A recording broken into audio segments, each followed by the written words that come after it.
a Hall of Fame NBA player turned coach, an ex-NBA player, and a current NBA player works with the mob to conspire to swindle hundreds of thousands of dollars from unknowing participants. Also faking injuries so their friends can make money on the side, risking everything they got for thousands of dollars when they're making millions of dollars. Oh, and did I mention they was working for the mob? You can't make this up in Hollywood. This gotta be a fictional movie, right? This can't be a true story. Allegedly. Take a listen. They used off-the-shelf shuffling machines that had been secretly altered in order to read the cards in the deck, predict which player at the table had the best poker hand, and relay that information to an off-site operator. All right, let's hear a little bit more on how they did this. Take a listen. Stretched across 11 states and involved high-tech gambling and game rigging schemes. Correspondent Nate Foy has got the latest. He's live outside the Brooklyn Federal Courthouse. Wow, this is a big one, Nate. Yeah, it certainly is rocking the sports world today, John. As you mentioned, court appearances are underway right now, including with members of the mafia. Did you just hear what that man just said? Court appearances are underway for members of the mafia. Other New York-based defendants just across the street from where we are. Other court appearances set to happen soon across the country. There are two indictments at play here. One is about an illegal rigged poker scheme that involves two former NBA coaches and players. The other involves a current active NBA player accused of altering his performance during a game as part of a sports gambling scheme. That player is Miami Heat guard Terry Rozier. He was arrested in Orlando early this morning after his team played the Magic last night. He did not play in the game.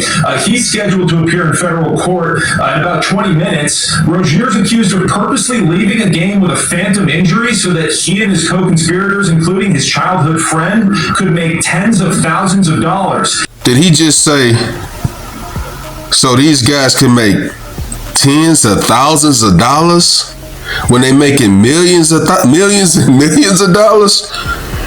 Man, they need to fire their middle school, high school, and if they went to college math teachers. You risk millions of dollars for thousands of dollars? That ain't making sense to me. Meanwhile, NBA Hall of Famer and current Portland Trail Blazers head coach Chauncey Billups was also arrested in Portland this morning for the rigged poker scheme. Now, Billups is scheduled to appear in federal court at 4:30 Eastern Time. He's accused of working with the mafia to defraud victims who thought they were playing fair poker games that were anything but. One person lost $1.8 million in a single game. Chauncey Billups is the Hall of Fame player and head coach of the Portland Trail Blazers. And this guy is basically working with the mob, the mafia, to swindle players out of millions of dollars, which is better than thousands, I guess, and risked it all. But how was they able to pull it off? Take a listen to this. Victims were attracted to play alongside well-known professional athletes and coaches like Chauncey Billups, only to be unknowingly deceived through rigged shuffling machines, fixing the odds in their favor.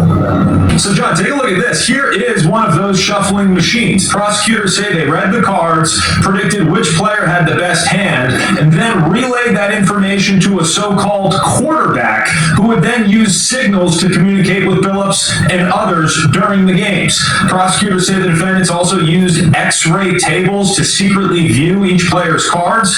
The NBA put out a statement that reads in part, quote, Terry Rozier and Chauncey Billups are being placed on immediate leave from their teams, and we will continue to cooperate with the relevant authorities. Now, former NBA player and coach Damon Jones is listed in both indictments. So he's accused of partaking in the rigged poker games and selling insider information to profit off bets on NBA games. See, Damon Jones, he looked like he would be involved in something like this. So he's working with the mob and he's working with the players in the league. He didn't make as much as Chauncey and current player Terry Rozier, but he still made some millions. And they still risked it all by working with the mob, which tells me if you working with the mob has something on you. That means they probably was in debt with the mob, so they did what the mob told them to do. Now, that card shuffling machine, now you guys know how the casinos rip people off when they say, there's no way these guys are reading the cards. Oh yeah, they reading the cards and they ripping you off, cleaning out your pockets. Let's hear from the FBI director, Kash Patel. And Director, I want to turn to this massive mafia-linked NBA gambling ring. That was so out of pocket. It surprised me today. You announced it today, 2 operations, Nothing But Net and Royal Flush, they were called. It almost kind of sounds like a movie script. So Miami Heat, the guard Terry Rozier and former player Damon Jones involved. Also, Portland Trailblazers head coach Chauncey Billups, dozens of others arrested in connection with this. What do the American people need to know about this? And sports betting, poker, the mafia involved? What do we need to know?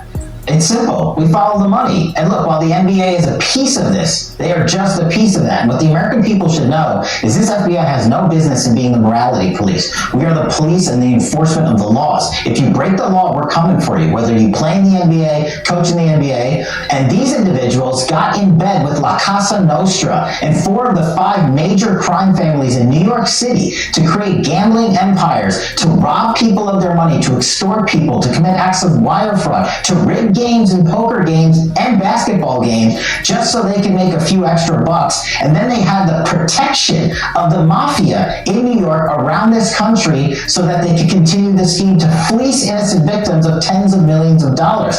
That's what the FBI and the American people need to understand, that we showcase today a nationwide takedown of over 30 individuals involved in this scheme. And we are doing it because they committed acts of illegality. It has nothing to do with legal gambling, and it has everything to do with those in positions of power in places like the NBA getting in bed with La Casa Nostra and committing acts of extortion, fraud, money laundering, and wire fraud, and so many other crimes. And this investigation, by the way, today, this massive takedown that the FBI led in multiple jurisdictions, coordinating arrests across dozens of cities, is just the start. This investigation is very much ongoing, and as I said at the news conference in New York today, if you didn't do anything wrong or illegal, there's nothing to worry about. And so when people start chirping at us that we're coming after them for sports betting and the like, they're sounding to start like Governor Pritzker, who's just looking for a pot shot on TV. How long has this investigation been going on? Did an informant tip you off? Well, I can't get into the nature of how we got onto this, but it's been going on for some time. As you can imagine, ferreting out a system where they literally had scanners at the poker tables, where they literally had professional athletes in the NBA walk off the court so their proposition bets could be met, is a coordinated scheme with La Casa Nostra and the individuals that we arrested today. And it's been going on for some time, and we are going to continue to work this investigation and those that have been arrested today to make sure that illegal gambling empires embedded with the La Casa Nostra are brought down, whether in the NBA or anywhere else.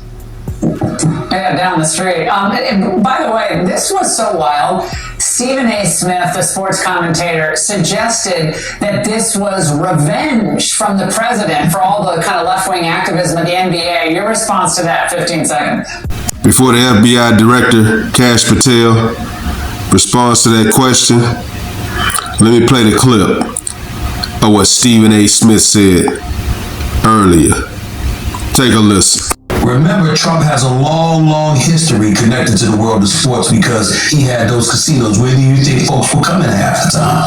I'm not talking about individuals. I'm talking about the culture. When people want to go to a casino, when people want to gamble, when people want to party, whatever the case may be. This was his kind of connection to that. Don't be surprised if the WNBA is next on his list. Because when you've got all of these protests that have been going out there and people that have been protesting against him and what have you, this man is coming. He's coming. You don't see the director of the FBI having a press conference. It's not coincidental. It's not an accident. It's a statement. And it's a warning that more is coming. I'm the FBI director. I decide which arrests to conduct and which not to conduct. That may be the single dumbest thing I've ever heard out of anyone in modern history, and I live most of my time in Washington, D.C. It's right up there with Adam Schiff. We arrest people for crimes. All right, Director Patel, wonderful to have you on tonight. Thank you. To say Donald Trump has something to do with these NBA players getting busted along with the mafia has to be one of the dumbest things I've ever heard Stephen A. Smith say. Everything that goes on in this world, you can't blame Trump for. Trump is focusing on Venezuela and them pumping them drugs into the United States and killing Americans. He's focused on China, trying to get them to stop pushing that fentanyl into America. And he's also trying to reel in Putin and end that war in Ukraine. Trust me, the last thing on his mind is worrying about what's going on in the NBA and definitely not the WNBA. Let me know what you guys think. Like, comment, subscribe. Follow God, not culture.